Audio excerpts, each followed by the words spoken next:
Hi, Ram Fam. My name is Cynthia Murillo, and this is Faculty Spotlight. Today, I have a very special guest with me. I have the Police of Chief James Adams with me today. Thank you so much for being on the show. Well, thank you so much. I appreciate the invitation. Yes, sir. So I know the last few shows that we've had, we've been interviewing some of the deans here at ASU. Right. And the reason why we wanted to bring you in this week is to talk about some safety tips for spring break. Okay. So that's kind of the main reason for our show today. But before we do that, I like to get to know my guests a little bit more on a personal level. Sure. So could you tell us a little bit about yourself? Well, I'm originally from Waco. Okay. I began my law enforcement career in 1986, so I've been in law enforcement quite a while. I'm in my 23rd year as police chief here at Angelo State. Oh, wow. Before coming here in January of 2002, I had been the captain with the Baylor University Police Department for about 7 years. Oh, wow. And so that's sort of a little bit about my background. Okay. So what made you want to join the police department?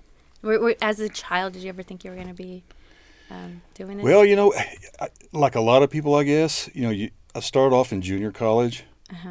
And I know that a lot of students just sort of kind of knock out, the English and the math and those kinds of Yes. things. So I really didn't know what I wanted to do at that point. To sort of help me get through school as far as a job, I got a job as a security guard. Oh, okay. And so Where was that at? in Waco. In Waco, okay. Yeah, and so, it's not actually like police, Yeah. but that kind of got me interested in the police work because we would work events closely with other police or other officers. And so I guess from there I just had an interest. And I've always wanted, I know this sounds really cliche, but I've always wanted to be someone who could help somebody. Mm-hmm. And I think that in this job, whether you're the police chief or whether you're an officer, a lot of times you're dealing with people at their worst moment. Mm-hmm. And they're looking to you for some kind of answer or some kind of solution to their problem, and it's just a good feeling to be able to do that. Yes, that's really good. So how did you end up here at ASU? Well, like I said, I was the captain at the Baylor University Police Department, and one day my police chief came to me and said, "Hey, have you ever thought about being a police chief?" And I said, "No, I really haven't." And so he said, "Well, you really ought to start thinking about it." He goes, "It usually will take you several years to sort of hone your skills and be able to learn how to interview and those kinds of things." Mm-hmm. And he goes, "I think you should start looking and just go kind of train yourself and sort of get into the groove of things." So anyway, he said, "There's an opening at Angelo State University." And I even hate to say this. You never heard of San Angelo. I grew up in Texas my whole life. And I was like, "Where is that at?" I've never heard of Angelo State. I know, that's crazy. And he said, "Well, it's in San Angelo." And I said, "Well, where is San Angelo?" I'm thinking we're down on the border, And so he kind of told me where it was at. So I said, okay. So I applied for the job. I came here, interviewed, got offered the job. When I went back to Baylor, it was kind of interesting because when I came in from a trip from here, the police chief there I could just tell he was kind of going to console me and that kind of thing. And so anyway, he said, "Well, sometimes it can get rough, so how did things go?" And I said, "They offered me the job." Oh, my gosh. And he's like, "Are you kidding me?" I said, "No, they've offered me the job." And he goes, "Well, what are you going to do?" I said, "Well, you're the one that told me to apply, so." I'm going. So he goes, "I didn't think you would get a job Oh, that my fast." goodness. So anyway, that's kind of how I ended up here. That is so funny. I remember, like I said, I got here in January of 2002. It was snowing. And I don't know how many of your listeners or viewers will remember Concho Hall, now that it's gone. Mm-hmm. But there was a director's apartment right there in front of Concho Hall. Mm-hmm. And that's where me and my wife stayed for about a month and a half. And that was interesting. Wow. People knocking on our door wanting me to let them in. They'd lost their keys, or the dryer downstairs wasn't working. And I'm like, "Hey, guys, I'm not part of the housing staff." But anyway, it's been a great job here. Yeah. It's been a great job. Good, good. I'm glad. So how long were you a police officer before you decided to apply for the chief of police? Oh, wow. So don't get me to do math without a piece of paper. So I began in 1986. Okay. And so I had been a police officer in the Waco area up until 1994 or 93 when I went to Baylor. And I had some opportunities. There was a time there where I was fortunate to be able to get out of law enforcement for a little bit and go back to school full time and get my degree. Okay. And so I did that. But around 1996, I guess it is when I went back to Baylor and started working there. So there was a split in time there, but about 7 years is the time that I spent there. Okay. So how big is, I guess, your police department here for ASU? So right now we are what's referred to as 16 sworn officers. So we have, we're authorized to have 16 police officers. Okay. And then, of course, we run our own 24/7 dispatch center. So we have 4 to 5 dispatchers that are also working in the police department. And we're a little short. Are you interested in a job? No. No? Okay. I have 2 at the moment. Oh, okay. Full-time student. Well, I thought you might be interested in a job or something. We're looking. I'm just saying. Okay, so it's pretty big, for our. It's not campus. bad. When I got here, I think we had 8. Oh, so you have doubled in size. Right. Okay, that's good. Yeah. Yeah. So spring break safety. The reason why we're here. Right. Okay. So what type of crimes do we see on campus during spring break?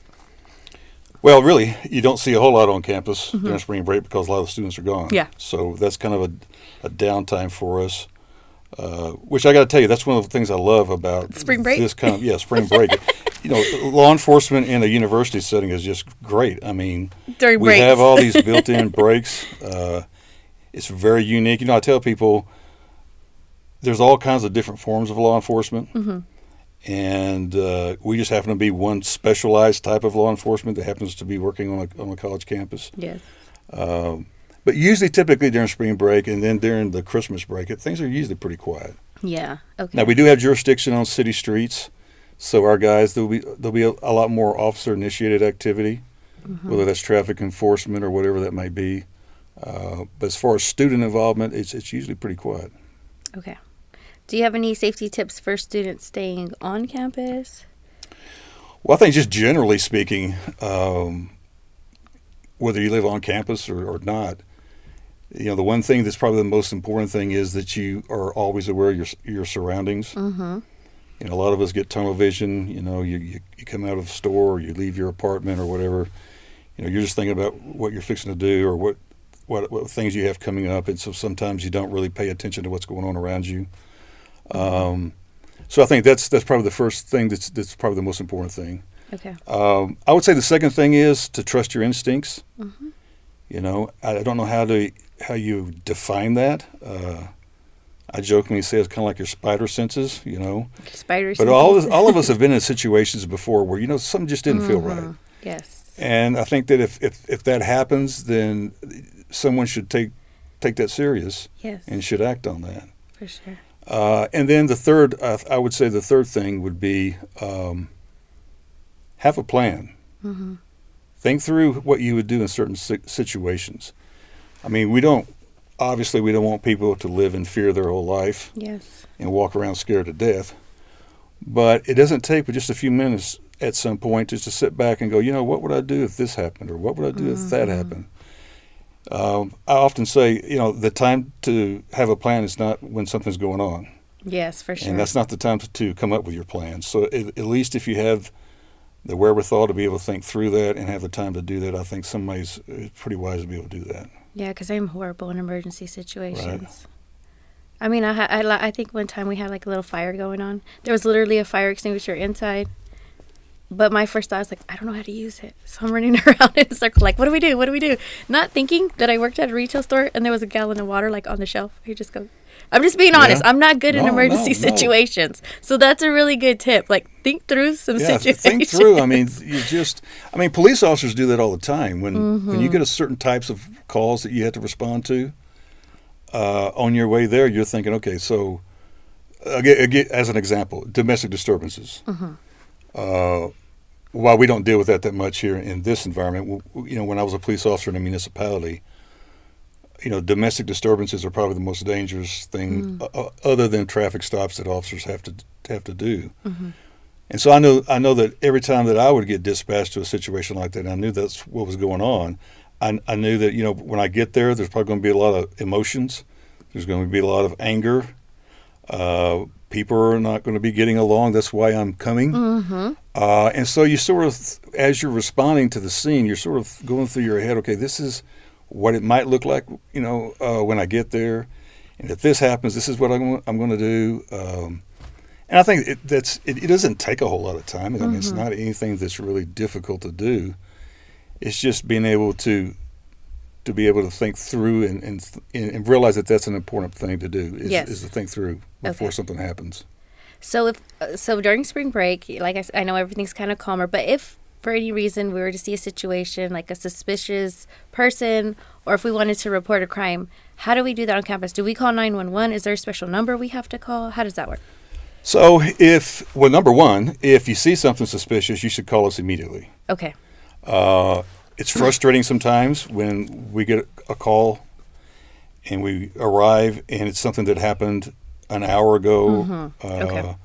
So the key thing is to call us immediately. Okay. If you're dialing from a campus phone and you hit 911, it will go to our police department. Okay. If you are on your cell phone or another, a phone that's not connected to the university, then that's going to go to the 911 call will go to the city. Okay. And then the city has to process the call, and then it's forwarded to us. Okay. So we always tell people it's better for you to call us directly because that's going to save a lot of time. Because when you call, like for instance, the city dispatch, they're going to have to go through their protocols of getting information, so that's going to take a little bit. And then when you're transferred to us, then we're going to probably do this exact same thing again. Okay. So if you call the area code 325-942-2071, that's a direct line to us. And you'll have somebody 24/7. You said, right? Yes, on that? we're here 365 days out of the year. Perfect. Okay, great. Have you seen any crime trends on campus? Not really. I mean, I get that question all the time. What's the biggest thing? I mean, probably in terms of criminal offenses, probably alcohol violations. Obviously, it's probably one of the bigger things that we deal with, and that's not unique to any college campus. And if you look at our stats compared to other universities our size, it's not an epidemic. I mean, but that kind of thing does happen.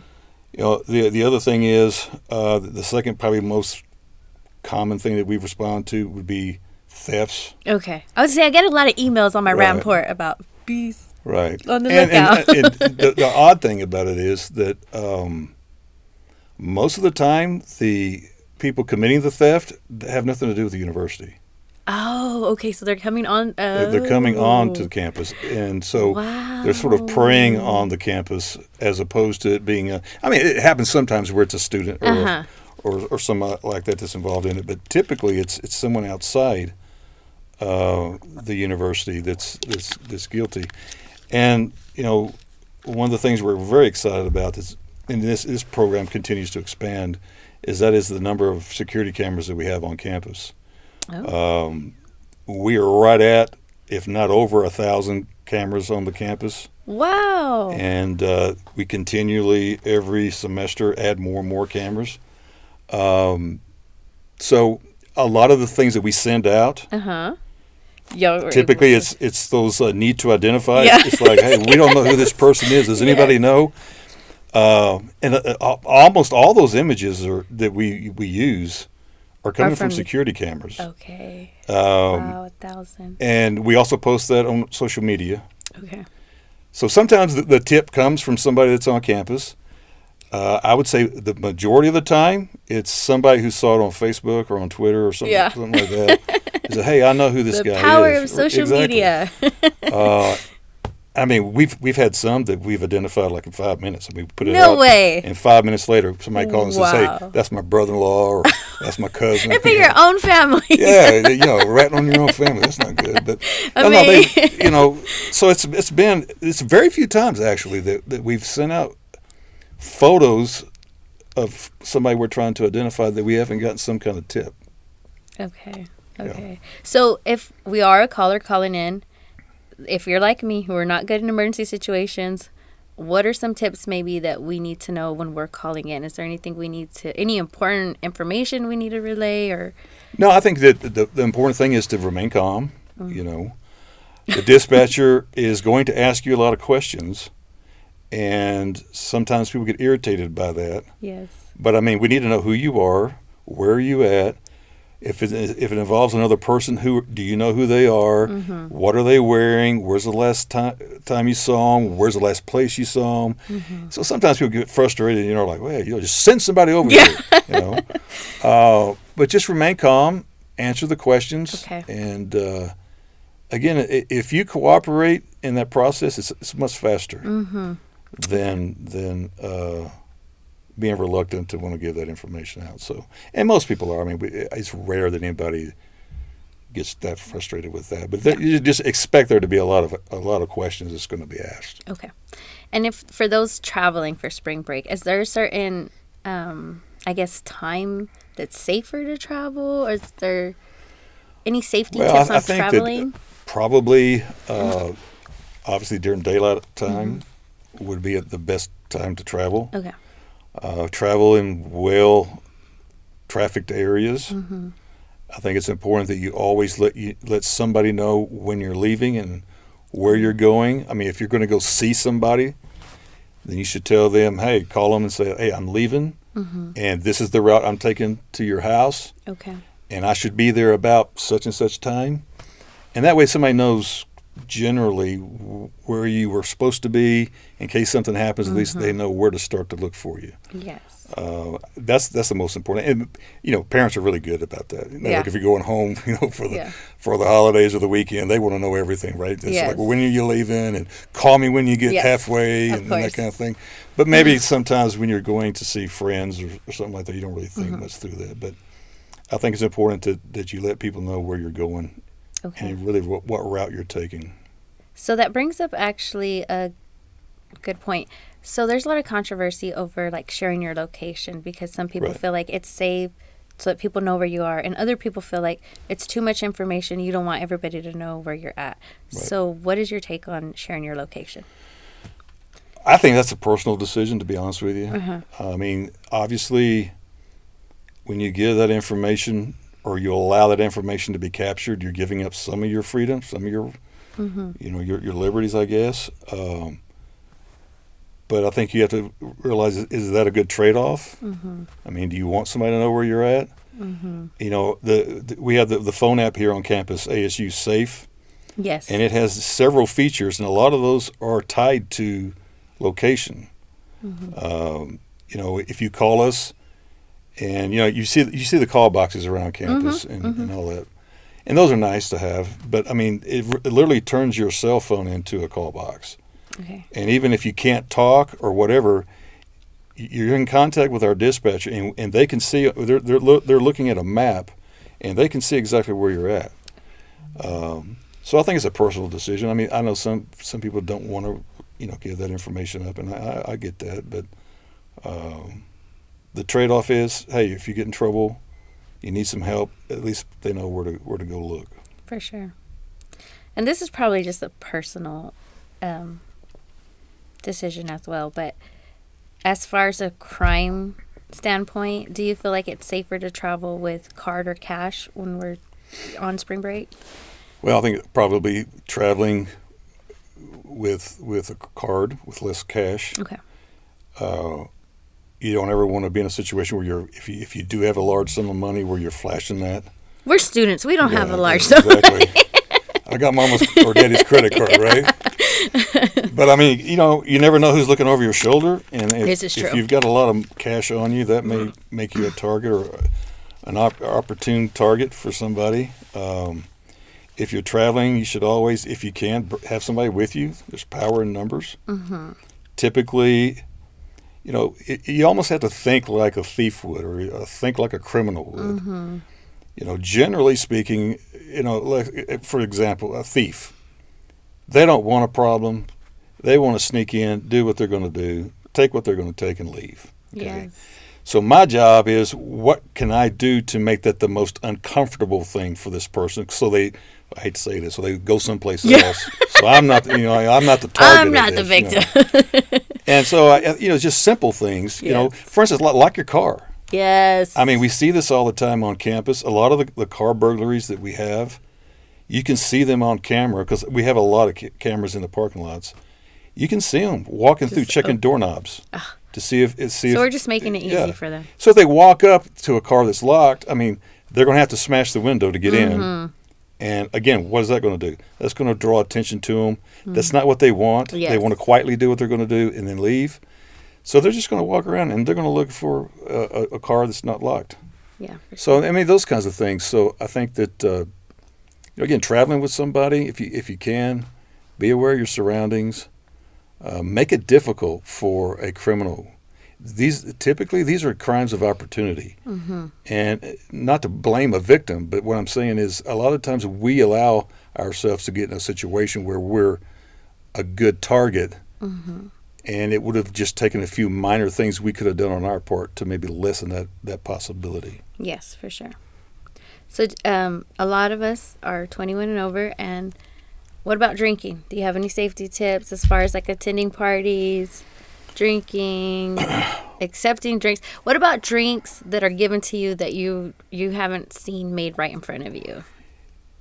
Yeah, so I think you got to be really careful with that. Okay.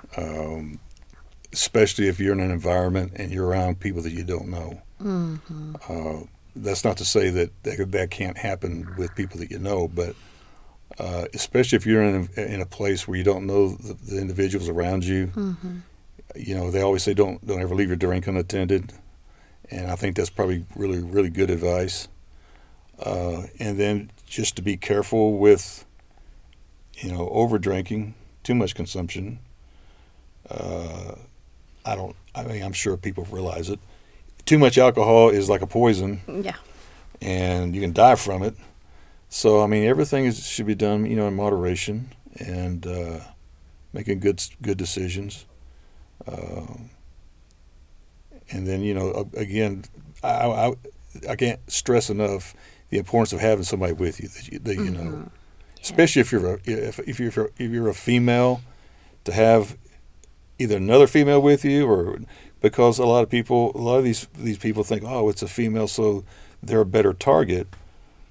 Which that may not be the case. Someone might know some self-defense moves. So, but I mean, I think whether you're a male or female, really, I mean, there's power in numbers. And again, if you think like a criminal, I would rather choose that person that's by themselves, away from everybody, than I would be with two females or a male and a female or two males or whatever. I think hey, I'll pass and go find something else. Well, we're females. We travel in packs. We go to the restroom together. Yeah, right. Well, I have no comment about that. Nothing wrong with that. So what if we do get ourselves in a situation where we feel like, hey, something's off, we're really uncomfortable. How do we get out of it? Do we involve others, or do we not involve others? How does that look? Yeah, I think you go back to what I talked about earlier, and that's have a plan ahead of time. Okay.